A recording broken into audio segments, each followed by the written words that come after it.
Thank you very much. I want to focus on a particular unusual angle on it, and I have one slide. I start with some audience and participation here. So thinking about, when people talk about the singularity, they often talk about runaway technology, and they often think of it as a very bad thing. And I want to go through several of the disaster scenarios that people talk about and just take a quick informal poll of the audience to see where people, how people are thinking about this. So 7 different scenarios. Which one do you think is the most likely to happen?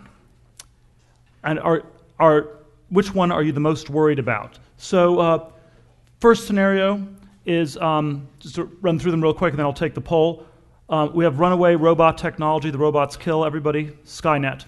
Second one, you have runaway biotechnology, disease kills everybody.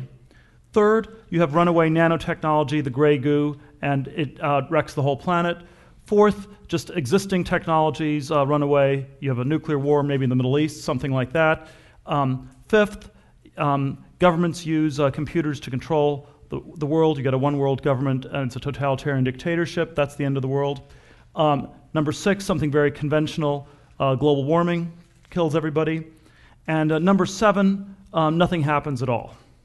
And just take a quick poll, to get a sense of where the audience is. How many people are most worried about number 1, the robots? All right.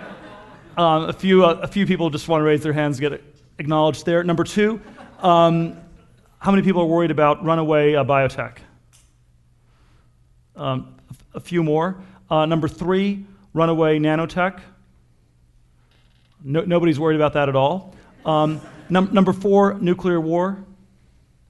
It's actually a little bit more. Okay, that's the leader. Number 5, government, the world government using computers to control everybody. Okay, a few people on that. Number 6, runaway global warming. A few people there. And how about number 7? This stuff takes too long to happen. Well, that's actually the largest number of people are on number 7, which is the one I would like to talk about. And it is the one that I have become of late the most worried about on all of these, that this is not going to happen as quickly as people think. I want to start by suggesting that one of the standard ways people think about technology is that if it happens, it's great. If it doesn't happen, not a big deal. I think little could be further from the truth. Our entire civilization, our entire culture is predicated on accelerating technological change. And it's not just that this is the way our science fiction movies go and that this is the sort of stuff people talk about at conferences like TED, but it happens in even more basic and banal ways. So for example, to use a sort of a macroeconomic example, we have a financial system in which people plan for retirement, and they plan to earn 8.5% a year in retirement accounts. When you go to a retirement planner, that's what they tell you. You'll earn 8.5% a year. If you save this much, then you can retire at age 65, and if you live to age 90, you'll be fine. Where does that 8.5% number come from? Well, it comes from looking at studies over the last 100 years, where that's roughly what you earned. But the problem is that the last 100 years were years in which you had incredible progress and incredible technological change. If you did the same study, say, from the period 1200 AD to 1300 AD, you would not be earning 8.5% a year. If you did it 400 AD, the last 100 years of the Roman Empire, you probably would have been quite lucky to earn 0% and just keep your money for that 100-year period. And so these sort of assumptions about incredible compound growth that are embedded into things as basic as retirement planning and financial planning only work in a world where you have rapid, accelerating technological change. I think the entire credit crisis that we've had in the last year can be thought of as not a credit crisis, but possibly a technological crisis. Credit involves claims on the future. I will lend you money because you will pay me back more in the future. Things like the housing crisis were basically driven by computerized models which said that there would be this much progress, there was going to be this much growth, everybody was going to be better off, some people would be a little bit worse off, but most people would be better off all the time because of this implicit background assumption of rapid technological change, so that even if you had some ups and downs, you'd never have a systematic crash. And in some sense, what I think has happened in the last few years is that the change has not been happening as quickly as people thought. That's why you ran into this crisis. And that's why it feels like it's a longer-term crisis. People are still, of course, not thinking about this. They talk about it as a financial crisis, as a regulatory problem, not as a problem in which innovation has not been happening, perhaps as quickly as we need. If one had to sort of make the argument that there's something to be worried about, I would start by noting that things like median wages in the U.S. have not gone up since 1973. Average wages haven't gone up much. And this is in spite of enormous globalization. So you'd expect, even with zero technology progress, you would have expected significant progress in living standards just from global trade, if nothing else. And if we sort of go back to the world of, say, the late 1960s and the way people used to think the future was going to be, 1967, 68, the first Star Trek series, the future history was going to be permanent lunar bases by 1980, first manned mission to Mars by 1990, and by 2000 it was going to be on to the stars. If you look at the Jetsons, it was going to be robots, flying cars, on and on down the line. Zurban Schreiber, a French writer, 1968 wrote this classic bestseller, The American Challenge, in which he argued that the United States was an accelerating technological civilization. And what that looked like and what that meant was that because it was going to accelerate, the U.S. would run away from the rest of the world, and as time would pass, it would actually have to compete less and less with other countries because of accelerating technological change. And so that by the year 2000, Zurban Schreiber predicted, the average person in the United States would be working 4 days a week, 7 hours a day, and would have 13 weeks a year of paid vacation time, all within a single generation. Now this is very easy to dismiss as, well, he's French, and so we can sort of ignore it. But I think we should not dismiss it quite so quickly, and we should ask why have things instead gone in a way where people seem to be working harder, they're running really hard just to stay in place. And I think one of the things that we need to question is whether the story of technological progress has been quite as rapid as people have thought. Now, I think it's, in general, an extremely difficult question to answer how fast things are happening. There are obviously all sorts of problems. On a meta level, one of the problems is that it's hard to know that much about science and technology. It's extremely difficult to get a handle on all of it. There are many different areas, many different people doing cool things in particular disciplines. But the thing that I would suggest might lead to a little bit of skepticism and a little bit of worry is that the politics of it is that everybody who knows is biased in an accelerating technology side. So if you're a university scientist working on, let's say, superstring theory in physics, you will say, if we just get that $1 billion for the next particle accelerator, we're going to discover so much about the world. If you're the scientist who says you shouldn't fund any of this because it's all a waste of money, you won't get heard. If you're an entrepreneur starting a company, every company is the greatest company. Venture capitalists are even worse than entrepreneurs in this respect.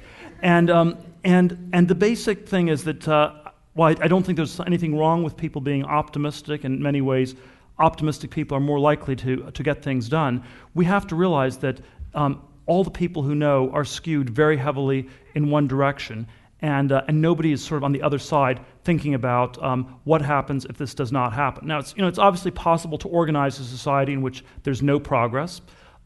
It would basically mean that people would have to save 40% of their income. They would have to work till they're 75 years old, and they'd have to sort of dial back consumption radically. So if you have no progress, there is a way to make that work. It's just not the way we are geared. And I think one of the real dangers that we face as a society in the next 20 years is if there is not enormous growth. And one way to think about this on a global basis is you have the emerging markets in the developed world. And cognitively, when people talk about the future in the emerging markets, it's always a 20-year story. It's a story about China will be, in 20 years, a lot better off. It'll look sort of like America. There are 1.3 billion people, and they will need 2.6 billion socks and 2.6 billion shoes, and there are going to be sock factories and shoe factories, and there's going to be progress in which basically all that has to happen is China, India, all these countries, they just have to copy. There needs to be zero innovation. It's really easy for these countries. All they have to do is copy. No innovation. But when you come to the developed world, the way we typically talk about the future is, what happens in the next 6 months? Is the finance crisis over? Does the stock market go up? Does it go down? It's a 6-month time horizon. The question of where will things be in 20 years, and are we going to be dramatically better off in 20 years or not, I think does not get asked nearly enough. And the answer to this question, I think, has very little to do with finance or the banking system or various regulatory and legal issues. It has everything to do with how much of a focus there is on science and technology. My concern as a citizen is that this is not an area that we're spending enough time on. Of the 538 people in the House and Senate in the U.S., 11 have degrees in engineering or background in science. And so the assumption on a policy level, and again, I don't think the government is unusually unique in this, is that science and technology are problems that are solved by other people. And it's the kind of thing that if it's a problem that's solved by, and we'll have somebody else who's going to solve cancer, and somebody else is going to solve, somebody else is going to figure out how to deal with environmental problems, and someone's going to solve this problem and that problem and the other problem. And the question of how do we get 8.5% returns a year, we don't know, but somebody else will do it. And I think in general that works, but it doesn't work if everybody thinks it. It's like the joke about the two economists at the University of Chicago who are walking along the street, and one of them sees a $100 bill, and the other one says it's not possible for there to be a $100 bill on the street because there's an efficient market and people walking along the street picking up $100 bills. And normally that's true, but if everybody thinks that things work perfectly, that's actually the scenario where they're less likely to happen. And so when we talk about the critical vectors, I think, of technological progress in the next few decades, one obvious one is alternate energy. I mean, there are many others. But if you focus on alternate energy, it will happen if people work really, really hard on it. And if people think this is the most important thing in the world. It will not happen if people think, well, this is a problem that automatically gets solved because problems always get solved. And I think we're still way more in the second mindset than the first. And I think that's sort of the kind of a challenge that we're going to have. Now, if I had to sort of describe what I think we need to do to get things restarted in the next few decades, my basic model is we should go back to the late 1960s and the 50s and look at all the science fiction books that were written at the time and look at all the things that did not happen and make a concerted effort to make those happen. And when people were writing in the 50s and 60s, they predicted the computer revolution and the internet in part, but all the other stuff they predicted has not happened. So we have not yet had space. We don't really have space travel. We don't have the robots. We don't have the underwater cities. We don't have the reforestation of the deserts. We don't have a whole series of other things that people were thinking were going to happen in the next few decades at the time. And in some sense, while there's been a lot of progress in many fields in the last 4 decades, it's not that we've been standing still. I think we need to go back to a society where this is sort of emphasis number one, focus number one, and we basically move as quickly as we possibly can and sort of figure out a way to get back to the future. Thank you very much.